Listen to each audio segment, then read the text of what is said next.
Hello student, welcome you. This is 9th Science Biology. Here we are going to discuss unit number 22 la part 8 ஆக நம்ம இன்னைக்கு பார்க்கக்கூடிய content என்ன அப்படின்னா immunizations. இந்த immunizations அப்படின்னா நமக்கு வந்து நோய் தடுப்பு மருந்தை வந்து எப்படி கொடுக்கலாம் அப்படிங்கறத இந்த immunity அப்படிங்கறத இன்ஜெக்ட் பண்ணலாம் அப்படிங்கறத நம்ம பார்க்க போறோம். இந்த immunizationsல is the process of developing resistance to the infection by administration of antigen and antibody. இந்த இம்யூனைசேஷன் ப்ராசஸ்ல வந்து என்ன பண்ண போறோம் அப்படின்னா நம்ம உடம்புல இருக்கக்கூடிய இன்ஃபெக்ஷன்ஸை வந்து ரெசிஸ்ட் பண்ணணும் அப்படிங்கிறதுக்கு, அதை தடை பண்ணணும் அப்படிங்கிறதுக்கு நம்ம என்னத்தை அட்மினிஸ்ட்ரேட் பண்றோம் அப்படின்னா ஆன்டிஜன் அண்ட் ஆன்டிபாடியை நம்ம உடம்புக்குள்ள செலுத்துறோம் அப்படிங்கிறது. So inoculation of vaccines into the body to prevent the diseases is called vaccinations. அப்போ நமக்கு இந்த நோய் தடுப்பு மருந்தை உடலுக்குள்ள செலுத்தணும் அப்படின்னா அதுக்கு வந்து என்ன பண்ணணும் அப்படின்னா இது நம்ம பாடியில வந்து இந்த வேக்சின்ஸை வந்து நம்ம கொடுக்கணும். இது என்ன மாதிரியான வேக்சின்ஸ்லாம் நம்ம பார்க்க போறோம். So one effective way of controlling the spread of infection is to strengthen the host defenses. So இதுல என்ன அப்படின்னா நமக்கு நம்ம உடம்புல வந்து நோய் எதிர்ப்பு சக்தி கம்மியா இருந்துச்சுன்னா அதுக்கு பதிலாக இதுவும் சேர்ந்து வந்து என்ன செய்யும் அப்படின்னா நோய்களை எதிர்த்து போராடும். அதுக்கு தான் அந்த ஹாஸ்ட் டிஃபென்ஸுக்காகவும் இதை நம்ம இந்த இம்யூனைசேஷன் இல்ல வேக்சினேஷனை நம்ம செலுத்துறோம் அப்படிங்கிறது. So this is accomplished by immunization, which is one of the cost-effective weapon of modern medicine. இன்னைக்கு இருக்கக்கூடிய மருத்துவத்துறையில வந்து பாத்தீங்கன்னா இது வந்து ஒரு எஃபெக்டிவான ஒரு போராடக்கூடிய ஒரு விஷயம் தான். அதனாலதான் இன்னைக்கு நிறைய பேருக்கு வந்து நம்ம தடுப்பு மருந்துகள் கண்டுபிடித்து அதுக்கான நிறைய அந்த எராடிகேஷன் ப்ராசஸ் வந்து பண்றாங்க. இன்னைக்கெல்லாம் நம்ம தமிழ்நாட்டில் இந்தியாவில் வந்து போலியோ அப்படிங்கிற இந்த நோயே இல்லாம வந்து பண்ணிருக்கிறாங்க அப்படின்னா அது துருத போலியோ அந்த வேக்சின்ஸ் மூலமாக தான் இன்னைக்கு அதை நிராகரிச்சிருக்கிறாங்க. அது போக காலரா அப்படி நிறைய நோய்கள் இருந்துச்சு. இதே மாதிரி தான் இன்னைக்கு நடக்கக்கூடிய அந்த கொரோனா வைரஸுக்கும் பாத்தீங்க அப்படின்னா வேக்சின்ஸ் கண்டுபிடிச்சுக்கிட்டே இருக்கிறாங்க. ஸோ இன்னும் கண்டுபிடிச்சிட்டாங்க. இன்னும் கூடிய சீக்கிரத்தில் அந்த டெஸ்ட் அண்ட் ட்ரையல் மெத்தட்ஸ்ல நமக்கு எல்லாமே கரெக்டா வந்துரும் அப்படிங்கிறாங்க. So when a large proportion of community is immunized against the diseases, the rest of the people in the community are benefited because of the disease does not spread. இப்போ வந்து இந்த உலகத்துல வந்து இப்போ ஒரு ஊரை எடுத்துக்கிறோமே, ஒரு ஊர்ல வந்து 10,000 பேர் இருக்கிறாங்க அப்படின்னா அந்த 10,000 பேர்ல அட்லீஸ்ட் வந்து பாத்தீங்க அப்படின்னா ஒரு 9,000 பேருக்கு கூட இல்ல ஒரு 8,000 பேரோ இல்ல 6,000 பேருக்கு நம்ம வந்து இந்த வேக்சின்ஸ் வந்து தடுப்பு மருந்தை கொடுத்துட்டோம் அப்படின்னா அவங்க மூலமாக இருக்கக்கூடிய மீதி இருக்கக்கூடிய மக்களையும் நம்ம பாதுகாத்துக்கலாம் அப்படிங்கறத தான் இதுல என்ன சொல்றாங்க அப்படின்னா சொல்றாங்க. So rest of the people in the community are benefited because of the diseases does not spread. இப்போ வந்து டிசீஸ் இருக்கக்கூடியவங்களுக்கு நம்ம இந்த இம்யூனி கொடுத்துட்டோம் அப்படின்னா மீதி இல்லாதவங்களுக்கு வந்து அது ஸ்ப்ரெட் ஆகாது அப்படிங்கறத இதுல main methods. So vaccines and its types. இந்த வேக்சின்னா என்ன, அதனுடைய டைப்ஸ் என்ன மாதிரியான டைப்ஸ் ஆஃப் வேக்சின்ஸ்லாம் இருக்குன்னு பார்ப்போம். The vaccines are preparation of living or killed microorganism or their products used for the prevention and treatment of the diseases. இந்த vaccine வந்து பாத்தீங்க அப்படின்னா எதுல இருந்து ப்ரிப்பேர் பண்றாங்க அப்படின்னா உயிரோடு இருக்கக்கூடிய மைக்ரோ ஆர்கானிசத்துல இருந்து இல்ல இறந்து போன மைக்ரோ ஆர்கானிசத்துல இருந்து அதனுடைய ப்ராடக்ட் வந்து ப்ரிப்பேர் பண்ணிட்டு அதை நம்மளுடைய உடம்புல இருக்கக்கூடிய இன்னொரு மைக்ரோ ஆர்கானிசம் உருவாக்கக்கூடிய டிசீஸுக்கு எதிராக போராடக்கூடியது தான் இந்த வேக்சின் சொல்றோம். இந்த வேக்சின்ஸ் ஆர் டூ டைப்ஸ், ரெண்டு விதமா நம்ம பிரிக்கலாம். One live vaccines and killed vaccines, உயிரோட இருக்கக்கூடிய வேக்சின்ஸ் அண்ட் உயிர் இல்லாத நிலையில இருக்கக்கூடிய இறந்து போன வேக்சின்ஸ் அப்படிங்கிறது. இந்த இதை எதுக்கெல்லாம் எதை செலுத்துவாங்க அப்படிங்கறத நம்ம பார்ப்போம். லைவ் வேக்சின்ஸ், இந்த உயிரோட இருக்கக்கூடிய வேக்சின்ஸ் தடுப்பு மருந்து பாத்தீங்க அப்படின்னா they are prepared from the living organisms. உயிரோட இருக்கக்கூடிய ஆர்கானிசம்ல இருந்தா இந்த மருந்துகளை கண்டுபிடிக்கிறாங்க. The pathogens is weakened. The pathogen is weakened and administered. Example பாத்தீங்க அப்படின்னா அதுல இருக்கக்கூடிய அந்த இருக்கக்கூடிய pathogen நோய் கிருமிகளை உண்டாக்கக்கூடியதை அதை வந்து என்ன பண்ணுவாங்க அப்படின்னா அதை ரொம்பவும் ஆக்டிவா இல்லாம தடுப்பாங்க அப்படிங்கறதான். இதுல வந்து BCG வேக்சின்ஸ் அப்படிங்கிறது இருக்குது, ஓரல் போலியோ வேக்சின்ஸ் இருக்குது அப்படிங்கறத மென்ஷன் பண்றாங்க இந்த லைவ் வேக்சின்ஸ்ல. Killed vaccines என்ன அப்படின்னா micro organism like bacteria or virus or killed by heat or chemicals are called as killed or inactivated vaccines. இதை வந்து இன்ஆக்டிவேட் இருக்கிற வேக்சின்ஸா இருக்கும். ஏன் அப்படின்னா ஹீட்ல இல்ல கெமிக்கல்ஸ்ல வந்து அந்த பாக்டீரியா வைரஸை கொன்னு அதுல இருந்து வேக்சின் தயாரிச்சு அதை வந்து நம்ம உடம்புக்குள்ள செலுத்துவாங்க. They require a primary dose followed by a subsequent booster dose. So இதுல வந்து பிரைமரியா ஒரு டோஸ் கொடுப்பாங்க, அதுக்கப்புறம் பாத்தீங்கன்னா பூஸ்டர், அதை பூஸ்ட் பண்றதுக்காக இன்னொரு டோஸ் கொடுப்பாங்க. ஸோ ஒரே இதுல முடிக்காது, ஏன்னா இது வந்து கில்டு வேக்சின் இல்லையா. ஸோ இது வந்து டைஃபாய்டு வேக்சின் சொல்லுவாங்க. டைஃபாய்டு, இந்த காலரா வேக்சின்ஸ், இந்த டைஃபாய்டு ஃபீவருக்கும் சரி காலரா இதுக்கும் சரி. அப்புறம் பாத்தீங்க அப்படின்னா பெரிட்டூசிஸ் வேக்சின்ஸ் அப்படின்னா ஊஃபிங் காஃப், பயங்கரமான இருமல், அதாவது வாமிட் வரக்கூடிய இருமல் இருந்துகிட்டே இருக்கு இல்லையா, அதான் பெரிட்டூசியஸ் வேசின்ஸ். இந்த டைஃபாய்டு இருக்கக்கூடிய அந்த வேசின் இது, காலரா வேசின்ஸ் இது, அந்த பெரிட்டூசியஸ் வூஃபிங் காஃப் அப்படிங்கிறதுனுடைய வேசின்ஸ் இது.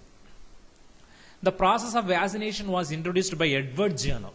இந்த ப்ராசஸ், இந்த வேக்சினேஷனை வந்து ஃபர்ஸ்ட் வந்து இன்ட்ரோடியூஸ் பண்ணவரே எட்வர்ட் ஜென்னர் தான் வந்து என்ன செய்யாரு, யூஸ் பண்ணாரு. So according to the world health organisation, இந்த ஹூ அப்படிங்கிறது பதில் என்ன அப்படி சொல்றாங்க அப்படின்னா, Jennerian vaccination has eliminated smallpox totally from the human populations.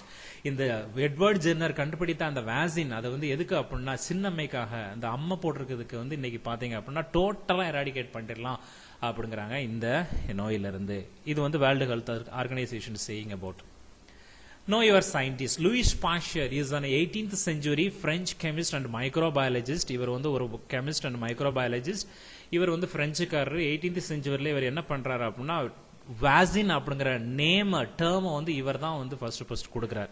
So the Pasteur developed a vaccine against chicken pox and cholera, anthrax, அப்படி நிறைய இதுக்கு வந்து தடுப்பு மருந்துகளை கண்டுபிடிக்கிறாரு லூயிஸ் பாஸ்டர்.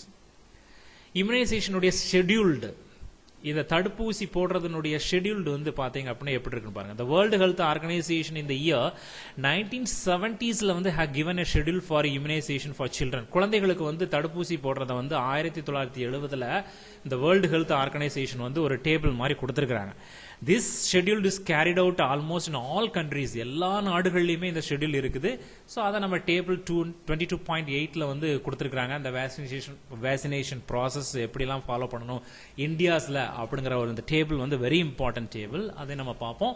ஸோ அதுக்கு முன்னாடி we will see about the BCG அப்படின்னா என்ன இந்த வேக்சின்ஸ் அப்படின்னு பார்ப்போம். பேசிலஸ் கால்மேட்டேஸ் குவேரின் அப்படிங்கிற இந்த vaccine, this was prepared by two French workers, that is a Calmette and Guerin அப்படிங்கிற ரெண்டு பிரெஞ்சுக்காரங்க இதுல ஒர்க் பண்ணதுனால 1908 to 1921ல அவங்க அந்த ஒர்க் அவுட் பண்ணதுல the basili are weakened. அந்த பேசிலஸ் அந்த பாக்டீரியா வந்து என்ன பண்றாங்க அப்படின்னா ரொம்பவும் ஆக்டிவா இல்லாம வீக் பண்றாங்க. ஸோ இது வந்து used for immunisation against tuberculosis. TB நோய்க்காக இந்த பிசிஜி அப்படிங்கிற இந்த வேக்சினை தடுப்பு மருந்தை இன்ஜெக்ஷன் பண்ணும் அப்படின்னா அந்த டிபி நோயில இருந்து நம்ம பாதுகாத்துக்கலாம். டிபி நோய்னா என்னன்னு உங்களுக்கு தெரியும் ஸ்டூடெண்ட்.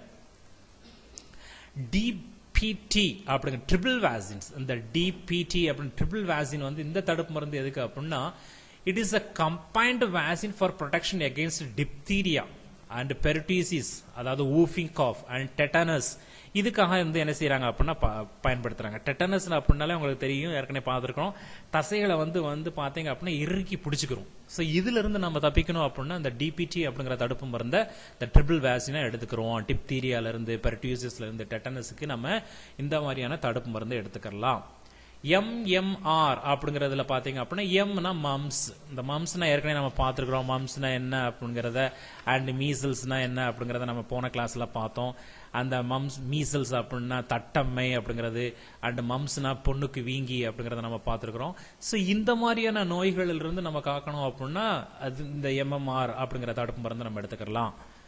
DT அப்படின்னா dual antigens or combined antigen. It gives a protection against the diphtheria and the tetanus. இந்த டெட்டனஸ்க்கும் டிப்தீரியாக்கும் DT இன்ஜெக்ஷனும் நம்ம எடுத்துக்கலாம், வேக்சின் எடுத்துக்கலாம். TT அப்படிங்கிற டெட்டனஸ் டாக்சிட் அப்படிங்கிற இந்த TT இன்ஜெக்ஷன் எடுத்துக்கலாம். இதெல்லாம் குழந்தைகளுக்கு போடக்கூடியது. டாக்ஸின் ஆஃப் டெட்டனஸ் பாக்டீரியாவுக்கு நம்ம போடுறோம். அதே மாதிரி TAB அப்படிங்கிறது, இந்த TAB அப்படிங்கிற வேக்சின் வந்து கம்பைன்டு வேக்சின் ஃபார் டைஃபாய்டு ஃபீவருக்கு, paratyphoid A and paratyphoid B அப்படிங்கிறதுக்கும் நம்ம இந்த TATAP அப்படிங்கிற இந்த வேக்சினை நம்ம பயன்படுத்துறோம். ஸோ இதுல உங்களுக்கு டேபிள் கொடுத்துருக்காங்க. இந்த டேபிள் தான் ரொம்ப இம்பார்ட்டன்ட். ஏன் அப்படின்னா, பிறந்த குழந்தைகள்ல இருந்து 16 வயசு வரைக்கும் என்ன மாதிரியான ஊசிகள் போடணும், என்ன மாதிரியான தடுப்பு மருந்துகள் போடணும் அப்படிங்கிறதுக்கு. ஸோ நியூ பார்ன், புதுசா பிறக்கக்கூடிய குழந்தைக்கு கண்டிப்பாக PCG அப்படிங்கிற தடுப்பு மருந்து ஒரு டோஸ் போடணும். அந்த PCGனா பேசிலஸ் கலாமிட்டிஸ் குவேரின் எகெயின்ஸ்ட் டியூபர்குலோசிக்காக பிறந்த குழந்தைக்கு இந்த PCG வைரஸ் இந்த வேக்சின் போடுவாங்க. 15 days பிறந்த குழந்தைக்கு அடுத்து ஒரு 15 நாள் கழித்து பாத்தீங்க அப்படின்னா அவங்களுக்கு ஓரல் போலியோ சொட்டு மருந்து கொடுப்பாங்க. ஸோ அது ஃபர்ஸ்ட் டோஸ். 6th வீக் 6வது வாரத்துல வந்து பாத்தீங்கன்னா டிபிடியும் போலியோ வைரஸ் மறுபடியும் கொடுப்பாங்க, ஒரு டோஸ் கொடுப்பாங்க. 10 வாரம் கழிச்சு பாத்தீங்கன்னா மறுபடியும் டிபிடியும் போலியோதும் கொடுப்பாங்க. 14 வாரம் கழிச்சு பாத்தீங்கன்னா மறுபடியும் டிபிடி அண்ட் போலியோ ஒரு டோஸ் கொடுப்பாங்க. அப்புறம் வந்து குழந்தை வந்து 9 மாசத்துல இருந்து 12 மாசத்துக்குள்ள வந்து பாத்தீங்க அப்படின்னா அந்த மீசல்ஸ் அப்படிங்கிற அந்த மீசல்ஸ்னா உங்களுக்கு ஏற்கனவே சொன்ன அந்த மீசல்ஸ் அப்படிங்கறது தட்டம்மை வராம இருக்கிறதுக்கு குழந்தைக்கு 9 மாசத்துல இருந்து 12 மாசத்துக்குள்ள ஒரு டாஸ் வந்து என்ன செய்வாங்க அப்படின்னா போடுவாங்க. ஸோ 18 மாசத்துல இருந்து 28 மாசத்துக்குள்ள குழந்தைகளுக்கு இன்னொரு டிபிடியும் போலியோ அந்த வேக்சின் வந்து ஒரு டோஸ் போடணும். 15 மாசத்துல இருந்து 2 வயசு வரைக்கும் MMR அப்படிங்கிற ஒரு டோஸ் போடணும். உங்களுக்கு ஏற்கனவே பார்த்திருக்கிறோம். MMR அப்படின்னாலே உங்களுக்கு சொல்லிருக்கிறோம் மீசல்ஸ், மம்ஸ், ருபெல்லா அப்படிங்கறத ஒரு டோஸ் போடணும். 2 வயசுல இருந்து 3 வயசு வரைக்கும் டாப் அப்படிங்கிற 2 டாஸ் அட் 1 மந்த் கேப், ஒரு மாசம் இடைவெளியில 2 ஆட்டம் வந்து என்ன பண்ணணும், இந்த டாப் அப்படிங்கிற இந்த தடுப்பு ஊசியை போடணும் குழந்தைங்களுக்கு. 4 வயசுல இருந்து 6 வயசுக்கு வந்து டிடி அண்ட் போலியோ 2 பூஸ்டர் போடணும். அதாவது ஒரு இன்ஜெக்ஷன் போட்டுட்டு பூஸ்டருக்கான இன்னொரு இன்ஜெக்ஷனும் போடணும், வேக்சின் போடணும். 10வது வருஷத்துல டிடி அண்ட் டாப் அப்படிங்கிற ஒரு டாஸ் போடணும். 16 வயசுல மறுபடியும் டிடி அண்ட் டாப் அப்படிங்கிற 2 பூஸ்டர் போட்டா அந்த குழந்தைகள் வந்து இந்த நோய்கள்ல இருந்து விடுபடலாம் அப்படிங்கிற இது இந்தியானுடைய கவர்மெண்ட் கொடுத்த நமக்கு ஒரு டேபிள் ஃப்ரம் வேர்ல்டு ஹெல்த் ஆர்கனைசேஷன்ல எடுத்த இம்யூனைசேஷன் ஷெட்யூல் கொடுத்திருக்காங்க. அதை நம்ம பார்த்தோம். இது வெரி இம்பார்ட்டன்ட், தெரிஞ்சுக்கிறது நல்ல விஷயம் தான். So assignment students, recently in 2018 Nipah virus was in the headlines of the daily newspaper இருந்துச்சு. 2008ல collect that following information. Nipah virus பத்தி information collect பண்ணுங்க. What is Nipah virusனா என்ன, how it gets transmitted, இது எப்படி பரவுது அப்படிங்கறதையும், mention the preventive measures taken by the government to check the diseases. government என்ன மாதிரியான prevention and control methods கொடுத்திருக்காங்க. இந்த 3 क्वेश्चनக்கும் நீங்க வந்து நெட்ல கலெக்ட் பண்ணுவீங்களோ இல்ல பேப்பர்ஸ்ல கலெக்ட் பண்ணுவீங்களோ ரைட் பண்ணி சென்ட் பண்ணனும். அடுத்தவங்கள காப்பி பண்ண முடியாது, இல்ல புக்லயும் கிடைக்காது. அதுபோக suggest the immunization schedule for a newborn baby till 12 months of age. 12 மாசம் வரைக்கும் என்ன மாதிரியான ஷெட்யூல் வந்து கொடுத்திருக்காங்க வேர்ல்டு ஹெல்த் ஆர்கனைசேஷன் ஆஃப் இந்தியால. நம்ம இந்தியாவில எந்த மாதிரியான தடுப்பு மருந்துகளை வந்து 12 மாசம் வரைக்கும் எடுத்துக்கலாம். 12 மாசம் தான், பார்த்து எழுதிலையும் கடைசி வரைக்கும் சேர்த்து எழுதிடாதீங்க, 12 மாசம் வரைக்கும் எழுதினாலே போதும். So why it is necessary to follow the schedule அப்படிங்கிறதுக்கும் ஆன்சர் சொல்லிருங்க ஸ்டூடெண்ட்ஸ். எப்பவுமே கொஸ்டினை தரவா ரீட் பண்றீங்க, என்னென்ன கொஸ்டின் கேட்டிருக்காங்க அப்படின்னு பார்த்துட்டு அதுக்கு தக்கன ஆன்சர் கொடுங்க students. We will meet you. இதோட இந்த யூனிட்டி நம்ம ஃபினிஷ் பண்ணிட்டோம், யூனிட் 22.